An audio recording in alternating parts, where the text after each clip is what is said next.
पुन्हा पुन्हा त्याच गतीने लोकांना जास्त परतावा देत आहे.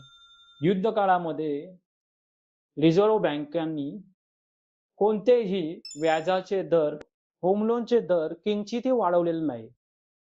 तसेच त्यांनी असे काही लोकोपयोगी निर्णय घेतलेले आहेत फॉरेन इन्व्हेस्टमेंटसाठी, की त्यांना या देशामध्ये टॅक्स लागणार नाही. त्यामुळे ही गोष्ट रिअल इस्टेटसाठी फार पूरक आहे. तसेच आपले महाराष्ट्र शासन यांनी रेडी रेकनरचे कोणतेही दर वाढवलेले नाहीत व स्टॅम्प ड्युटीचे रेट देखील स्थिर ठेवलेले आहेत.